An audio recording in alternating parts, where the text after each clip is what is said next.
गालिबन पंजाब में हाईवे पे जो वाक़या हुआ खातून का, फिर उसके साथ रेप वाला मामला हुआ, इसको देखते हुए हमने सोचा कि क्यों ना पाकिस्तान में भी मिनिमल जो यूरोप में और जो अमेरिका में चीज़ होती है कि आप एक कॉल करें 911 और तमाम चीज़ें आपको मिली। तो हम इसके ministry of IT again working on it with the help of the ministry of interior. हमने इसका क्या नाम दिया, पहल नाम दिया, पाकिस्तान इमरजेंसी हेल्पलाइन, अगेन 911 के तर्ज पर। आप इंशाअल्लाह ताला देखेंगे कि अगले चंद हफ्तों के अंदर अंदर पाकिस्तान में 911 लॉन्च कर दिया जाएगा। आप एक कॉल करेंगे 911, आपको अगर एम्बुलेंस चाहिए, पुलिस की फैसिलिटी चाहिए, आपको फायर टेंडर चाहिए, वो तमाम चीज़ें आपको एक टेलीफोन कॉल पर मिलेगी। तो यस, इसके ऊपर भी काम हो रहा है। इंपॉर्टेंट चीज़,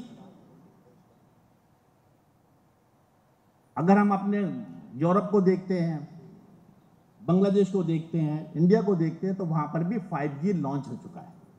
क्या हम 5G लॉन्च करने की पोजीशन में हैं? यस। हर गुजरते दिन के साथ हमारी क्या ख्वाहिश हो रही है कि 4G की पेनिट्रेशन को बढ़ा रहे हैं। एवरी मंथ 1.4 से लेकर 1.5 मिलियन 4G की पेनिट्रेशन को बढ़ाया जा रहा है, नेटवर्क को बेहतर किया जा रहा है। और हमारा टारगेट ये है कि हर सूरत में इंशाअल्लाह ताला सेक्रेटरी साहब बैठे हुए हैं, हर महीना 1.5 महीने पे ये मीटिंगें करते हैं और मेक श्योर करते हैं कि 5G की प्रिपरेशन कहाँ तक पहुँची है।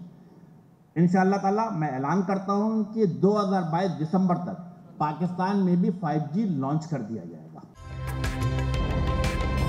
ताज़ा तरीन वीडियोस के लिए हमारा चैनल सब्सक्राइब करके बेल आइकॉन प्रेस करें ताकि आपको मिले हर अपडेट सबसे पहले।